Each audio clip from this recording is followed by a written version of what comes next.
안녕하세요. 발빠른 시황의 이석우입니다.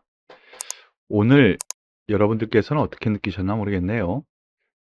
좀 혼조스러운 흐름이라는 것인데요. 코스피 지수는 1.42% 급등 마감하면서 최대 저항선으로 여겨지는 3000포인트를 돌파해서 마감을 했습니다.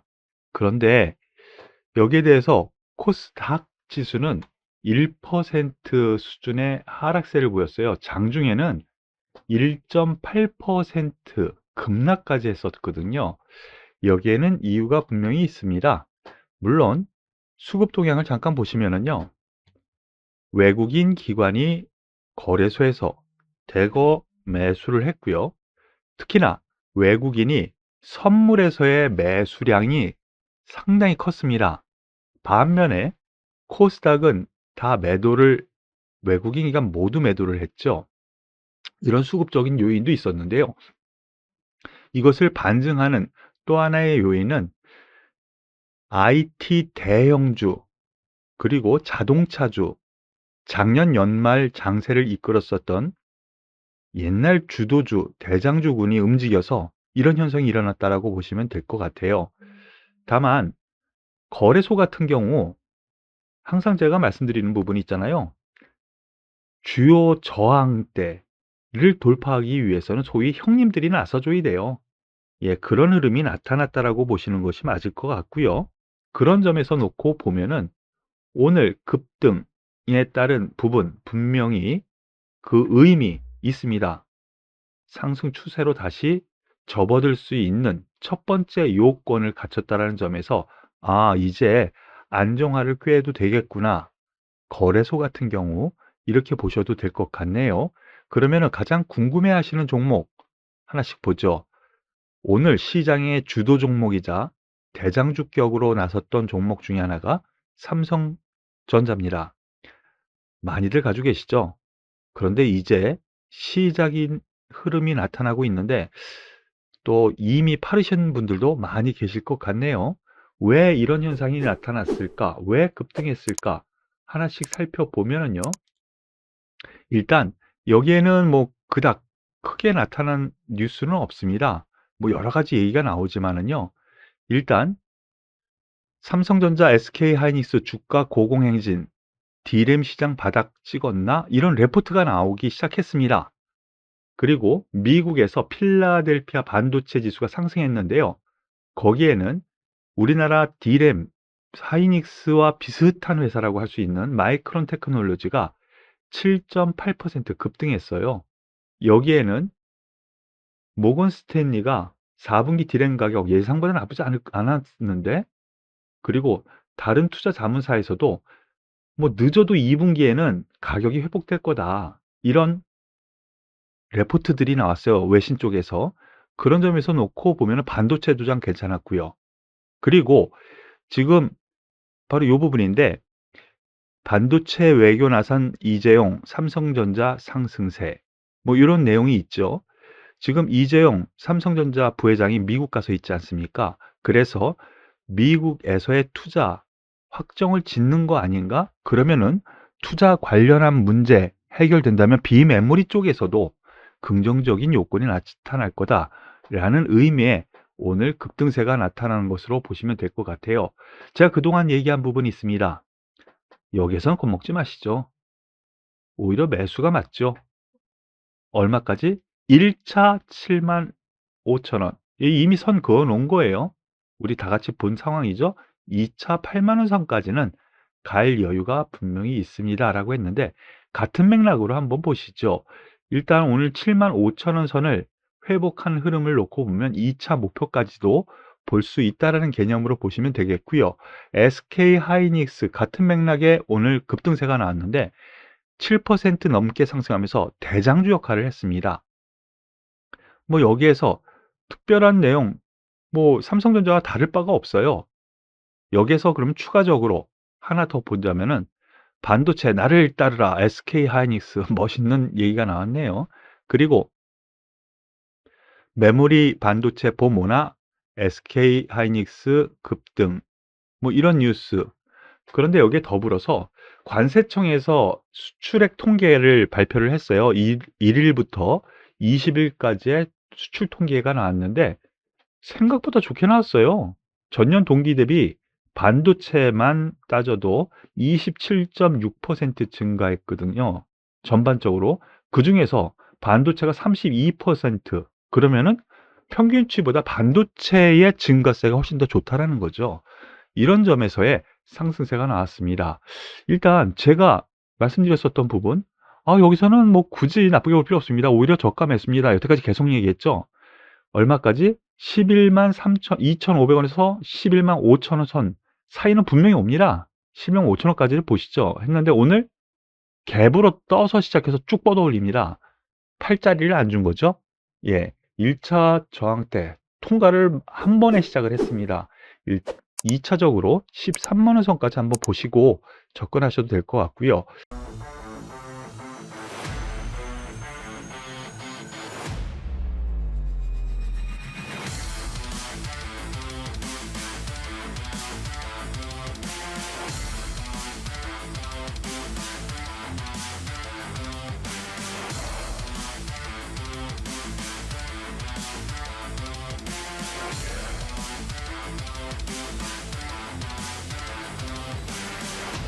앞서 말씀드렸었던 것처럼 삼성전자 이재용 부회장이 미국에 가서 투자 확정 도장 찍고 오는 거 아니야? 라는 예상치가 나오니까 그러면 전공정, 장비주들이요, 오늘 급등세를 이뤘습니다.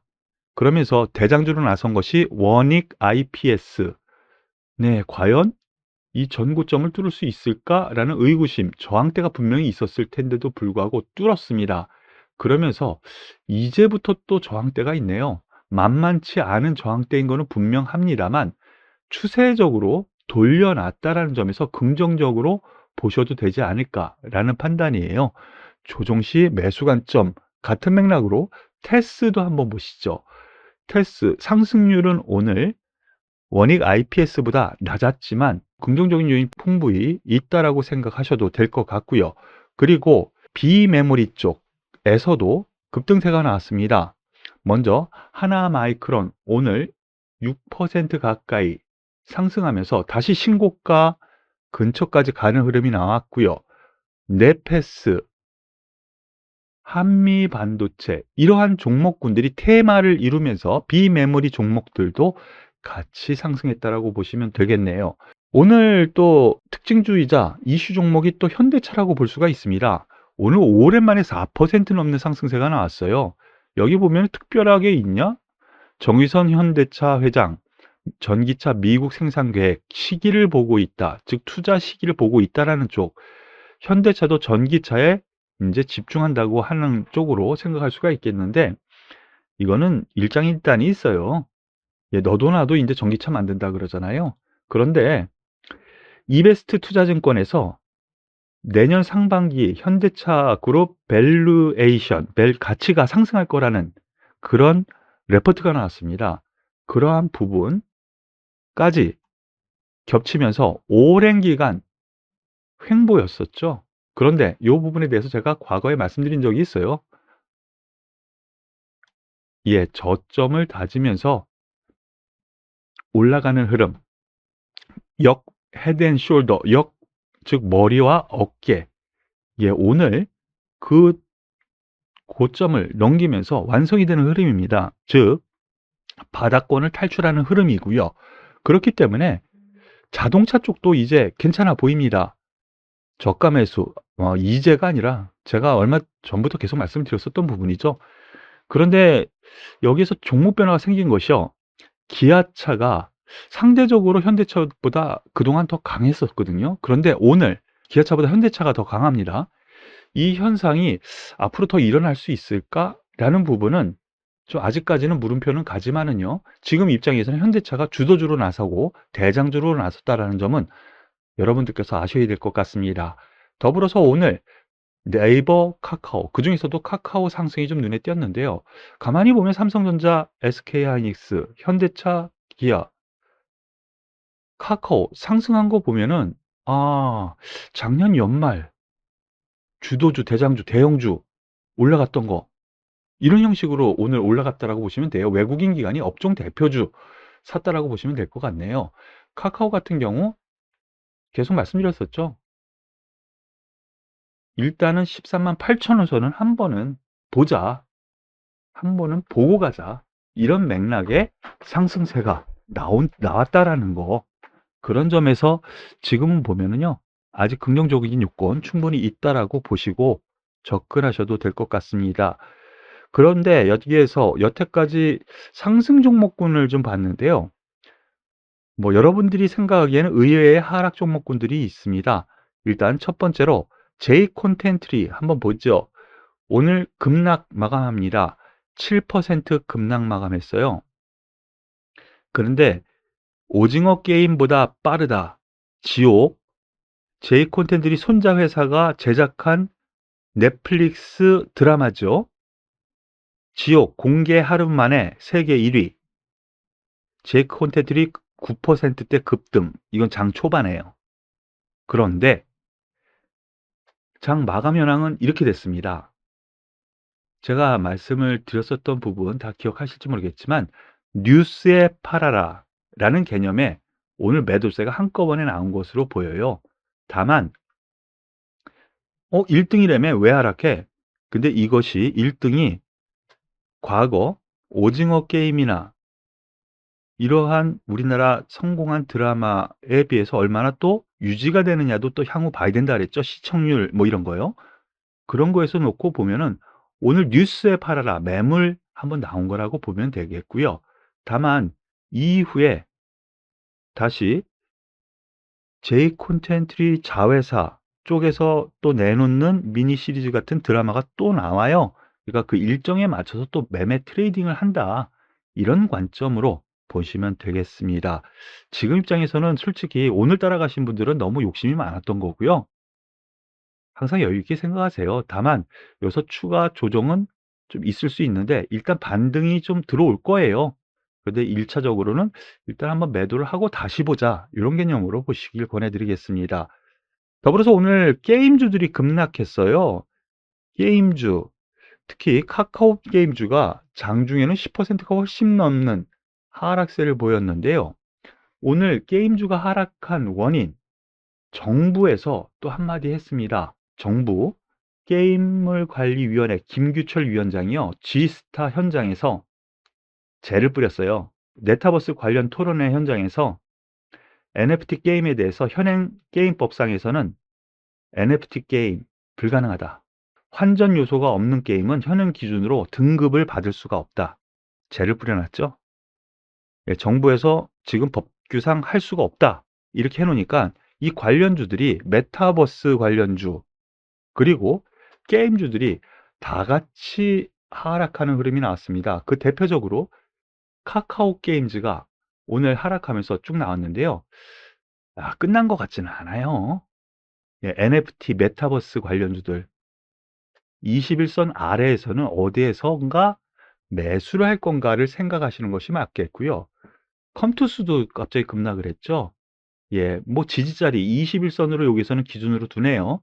컴투스 한 번에 끝나지는 않을 이슈니까 추가 조정 시에는 좀 관심을 기울여도 되겠다라는 생각으로 접근하셔도 될 것 같네요. 더불어서 덱스터라든가 메타버스 관련주죠. 덱스터, 뉴, NEW 오늘 급락이 갑자기 나옵니다. 그리고 자이언트 스텝 같은 맥락으로 저는 생각을 하셔도 되지 않을까 싶어요.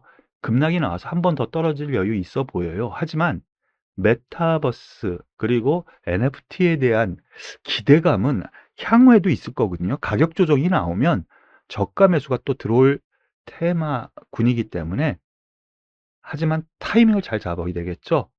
초심자 같은 경우에는요. 접근하지 마시고 매매에 능하신 분들 같은 경우에는 21선 뭐 전후에서는 한번 단기 들어가도 되지 않을까라는 생각이니까요. 이 부분 참고하셔서 매매에 임하셨으면 좋겠네요. 오늘 발빠른 시황은 여기서 마무리 짓도록 하겠습니다. 시장이 많은 변화가 일어나고 있죠. 이것 또한 증시의 하나의 흐름입니다. 이거를 다 이해하셔야 증시도 또 나름대로 투자하는 맛을 살려가면서 수익도 낼 수 있는 거거든요. 그러니까 조금 더 공부 열심히 하시고요. 오늘 저는 여기서 마무리 짓도록 하겠습니다. 도움이 되셨다면 구독, 좋아요, 그리고 저에게도 힘을 주는 댓글 꼭 부탁드릴게요. 수고하셨습니다.